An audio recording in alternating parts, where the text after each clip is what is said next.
Good morning. Today is Thursday, April 9th, 2020. So last night I came across this awesome resource provided by the Urban Ecology Center. If you go to their website, they've created Urban Ecology Center in my backyard, the backyard classroom, backyard adventures, and backyard research.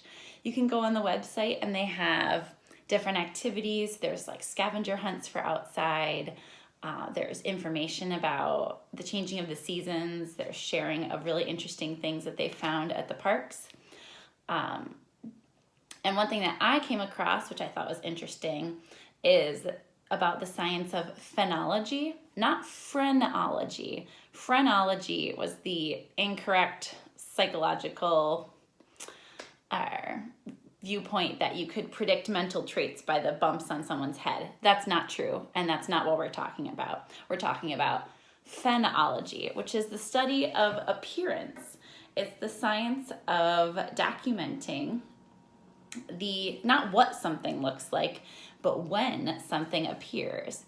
That has a lot to do with the changing of the seasons. And so there's an article about phenology, and I thought it was pretty interesting, and it brings you to the website called Journey North.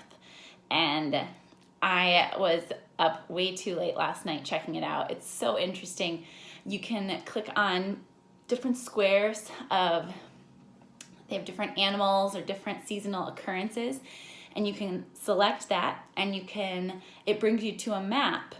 And when people are documenting the first appearance of these things, so you can find information on when the first monarchs are appearing, first robin sightings, the appearance of certain other birds, also like ice melt. You can also document, what were some of the other things?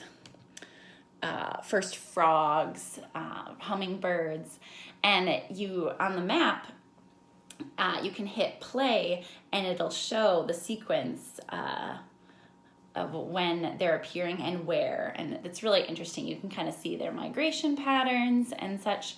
But anyways, that reminded me we should probably get our birdhouse outside because nesting season is coming up for a lot of the birds. So check it out. It's called Journey North. I'll attach the link to the comment section of this video.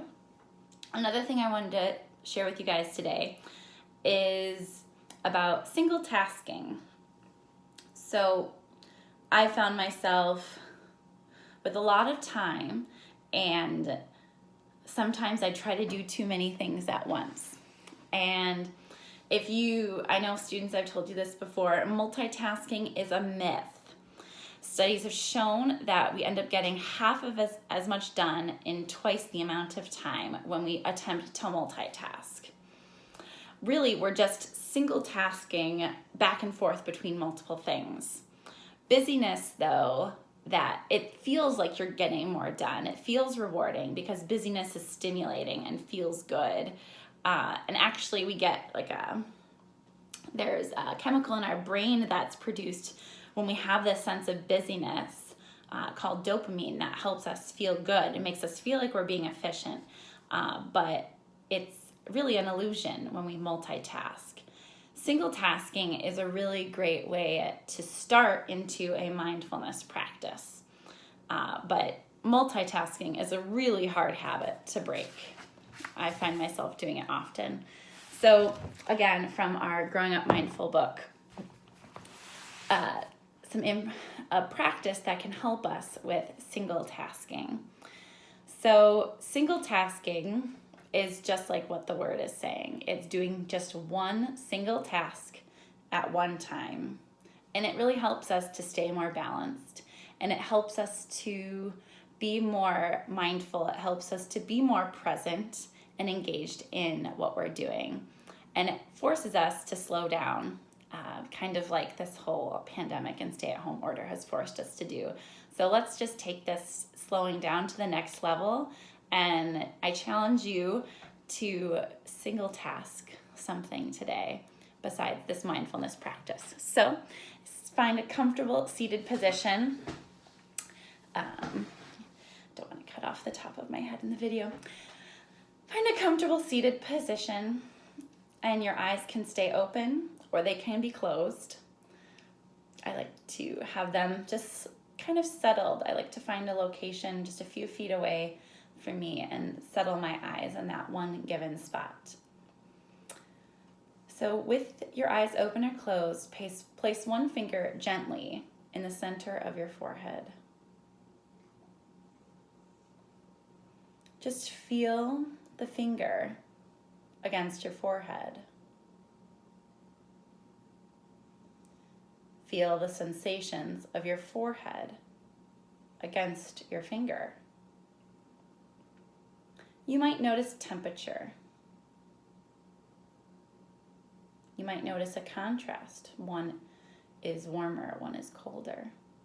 Perhaps you feel texture, moisture. Maybe even detect your own pulse.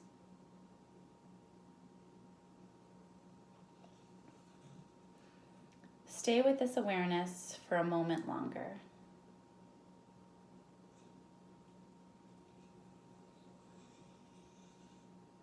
If your mind wanders, just gently bring it back to the sensation of your finger on your forehead.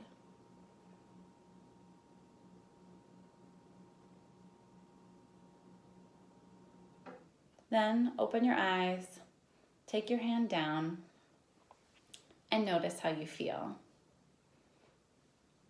If you noticed anything in your experience, you have experienced mindfulness.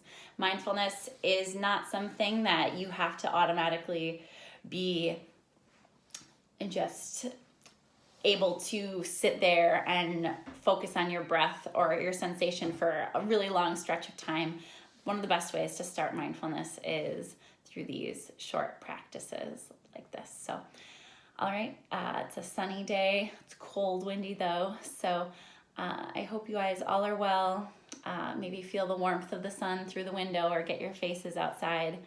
A little bit of sunshine does a world of wonders. So take care, and I'll talk to you guys tomorrow.